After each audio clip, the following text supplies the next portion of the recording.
Did you know that no matter where you are in Florida, you are always at least 23 miles from the beachfront? In today's video, we're covering 10 things that you didn't know about living in South Florida. Let's get into it. Hey guys, welcome back to the channel. If you didn't know, my name is Joseph McFarlane. I am the broker owner of Reform Realty, South Florida Homes and Luxury Estates. And as much as I love to make these videos, I would love it even more to be able to help you with any and all of your real estate needs. So the information that you see popping up below is my direct contact information. I'm the actual person who will answer your calls, respond to your texts and to your emails. I love hearing from you. I'm literally getting dozens of phone calls throughout the week from all over the country of people just like you who are looking to move here, or you're already here and you're looking to make another move in your life. And so don't feel bashful. Do reach out if you ever have any questions specific to real estate or any of the content that I'm creating on this channel. Again, I love hearing from you. And so without further ado, let's jump into 10 things that you didn't know about living in South Florida. The first thing that you need to know is that South Florida is kind of like a reverse state. And what I mean by that is, typically when you are from the north and you travel south, there is this presupposition that the further south you go, you should expect some type of southern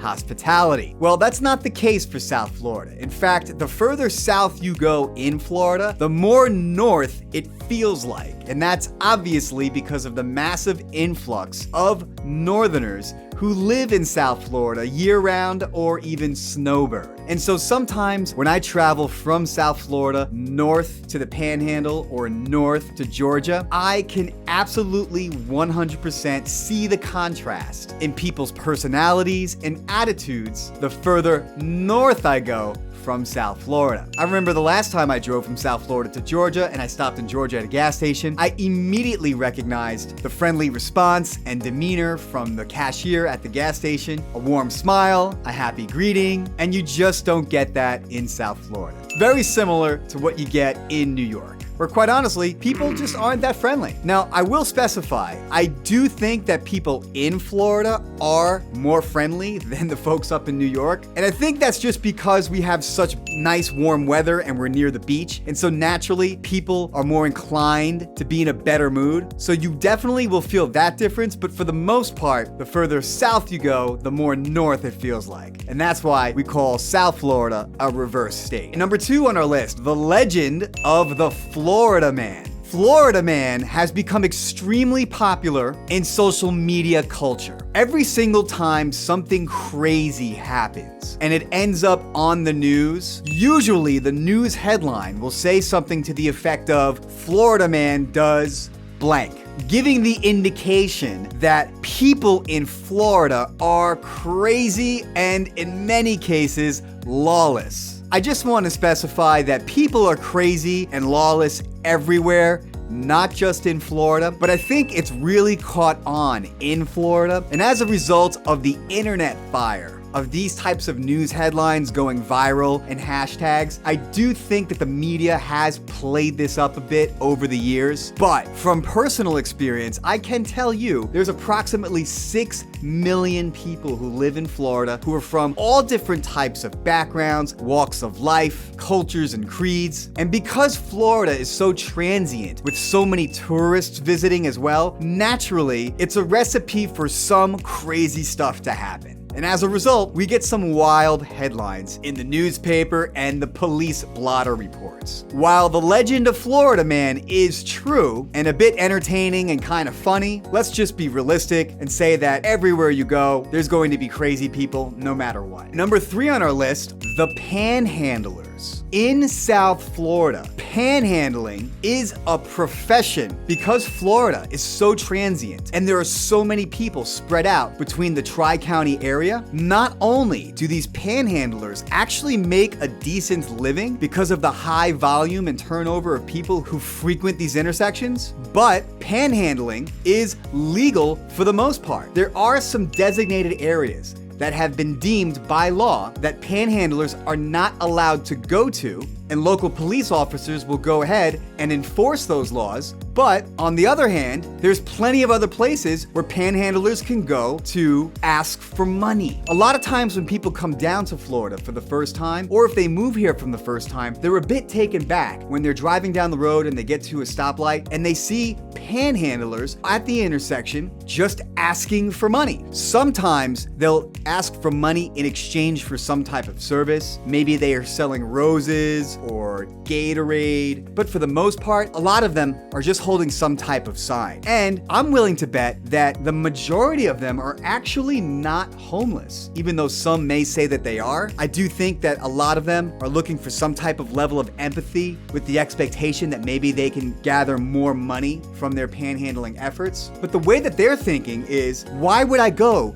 and work a 9-to-5 for someone else so the government can tax my dollars and then I have to put up with all of the rules and scheduling of ownership and management when I can simply run my own business from the street corner, make my own hours, and earn tax-free dollars at the corner. But for the most part, these people actually do pretty well. And again, I think that has a lot to do with the high volume, plus there's a lot of wealth in South Florida, and naturally people have deep pockets. In fact, I guarantee that there's at least 2 panhandlers on the intersection right next to my office right now. That's how prominent it is in South Florida. Now, whether or not you choose to give is entirely up to you. Do you think panhandling should be illegal? Do you think that the people out there are motivated enough to stand there for 8 hours on end, would be motivated enough to start their own business and do something else? I'm interested to know what you think. Leave a comment. Number 4, South Beach, Miami ain't what it used to be. No, no, no. No, sir. It is not what it used to be. And I want to be loud and clear on this one. I recently saw a YouTube video of some people talking about South Beach, Miami, how it was nightlife central and a lot of models hang out down there. Yeah, that was the scene like 20 years ago. I'm sorry, but South Beach is nothing like what it used to be. It's not nearly as fun or safe as it used to be either. When I first moved to South Florida 20 years ago, right around that time, South Beach was still populated by beautiful European bikini models, professional salsa dancers, fitness models, both male and female, lots of extravagant VIP nightlife. It really was the place to be. Big Willie style. But over the last 20 years, so many things have changed in what once was party central and home to some of the most wealthy, famous people in the world, now has become a complete freak show. Whenever I have clients or friends that visit South Florida and they ask me, hey Joe,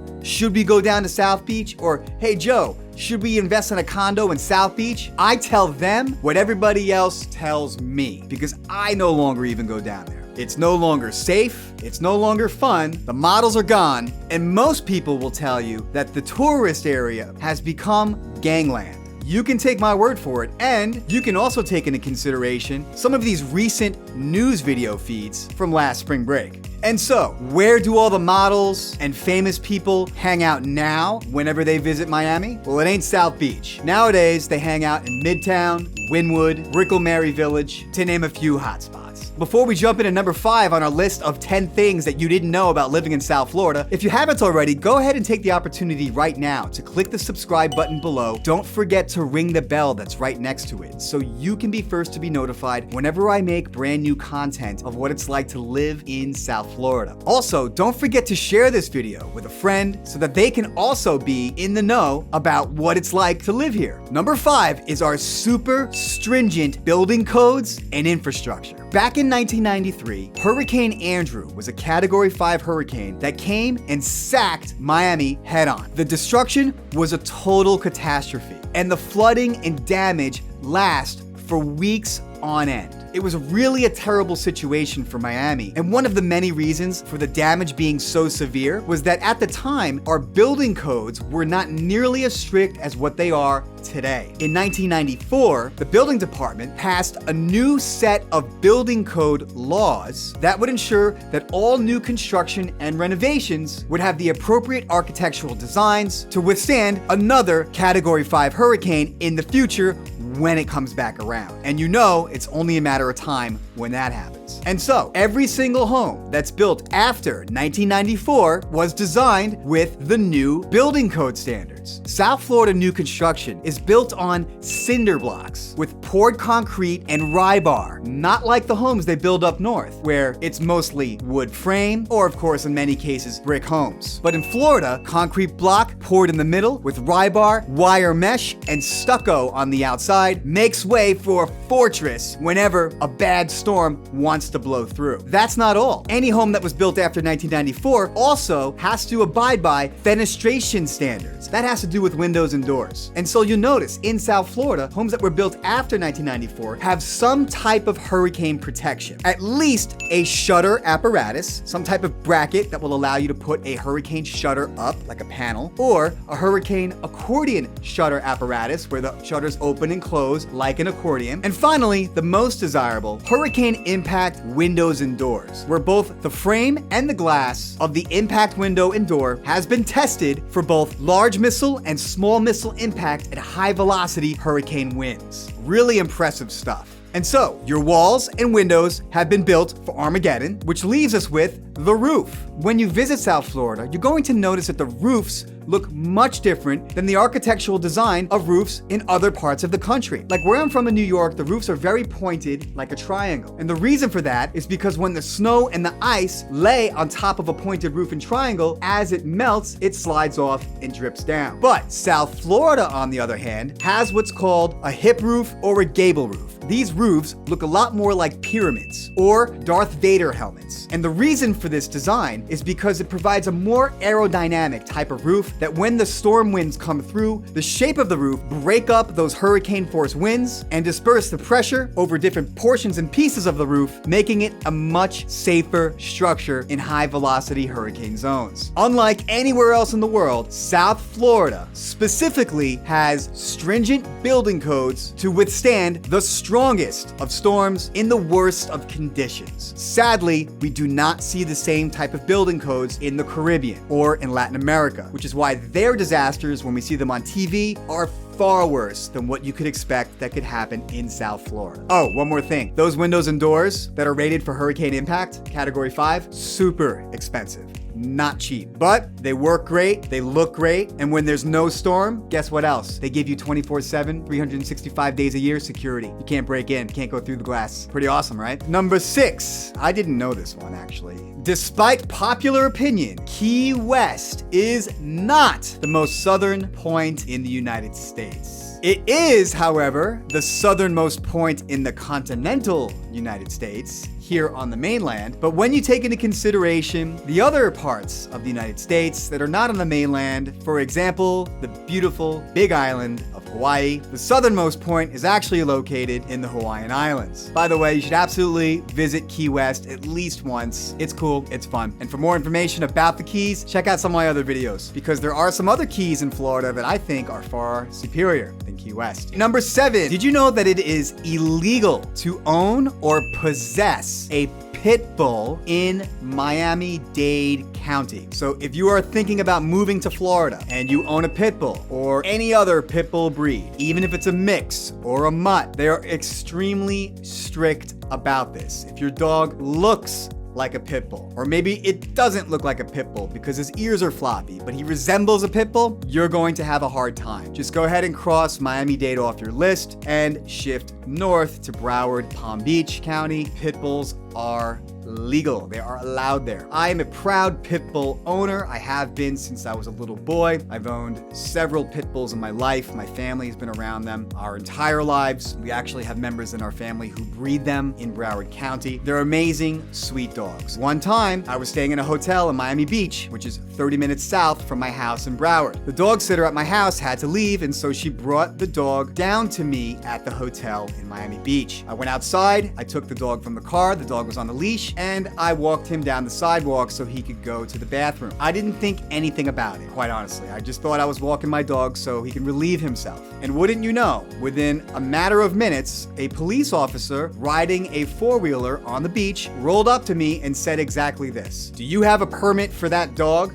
"No, sir, I don't." "Well, then you better get that dog out of here now unless you want to go down and talk to the judge about it today." "Well, I'm sorry, sir. I didn't realize that it was a problem. I have him here on the sidewalk to use the restroom. We're not actually on the beach," meaning like on the sand, "because I forgot that you can't have a dog at all in Miami-Dade County. I thought that the cop was hassling me because you're not allowed to have dogs in general on the beachfront." Of course, that's not what this was about. He was hassling me because I had a pit bull in Miami-Dade on the sidewalk. Eventually, I put two and two together and apologized and told him that I was gonna put the dog in my car and drive back north to my house. So, at the end of the day, no pit bulls at all or resemble a pit bull are allowed in Miami-Dade County. Period. Sucks, right? And number 8 on our list, the high-rises. A lot of times people will ask, how come Boca Raton doesn't have high-rises the way that Fort Lauderdale and Miami have high-rises? Fun fact, the tallest building in Miami is the Panorama building at 82 stories. It was built in 2018 and it's a modern architectural marvel. It's super cool. But here's the thing, the Panorama Tower in Miami completely dwarfs the tallest building in Boca, which is the Boca Resort Tower, coming in at 27 stories, and it was built in 1969. Since 1969, Boca Raton has constructed several other buildings that were tall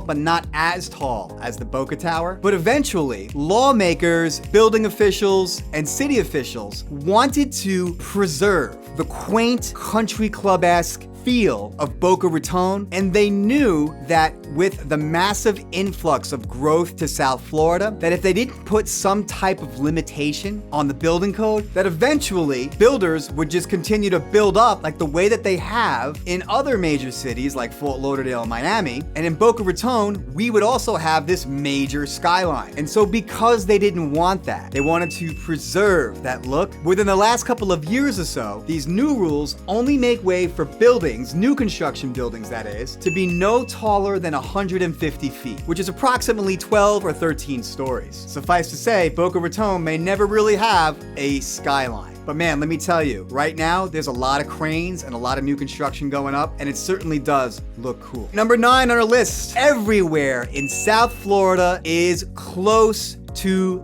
the beach. Yes, check it out on a map. The most western neighborhoods, for example, Loxahatchee, Westlake, Wellington, Parkland, Weston, are all approximately 23 miles or 40 minutes to drive to the beach depending on traffic. Now, it's very common for somebody who's not from Florida, who maybe is from the Midwest, will say to me as a realtor, "Hey Joe, we want to live near the beach." To which my response is, "How close to the beach would you like to live?" And of course, it's relative, because from their perspective, close to the beach is hundreds, if not maybe thousands of miles away. So living in a place like Weston or Westlake, from their perspective, is close to the beach. But then obviously you get some other folks who say, "I would like to live within a quarter mile from the beach," or "I want to be directly across from the beach." And so it's extremely important that when you speak with your realtor, that you specify exactly what you mean by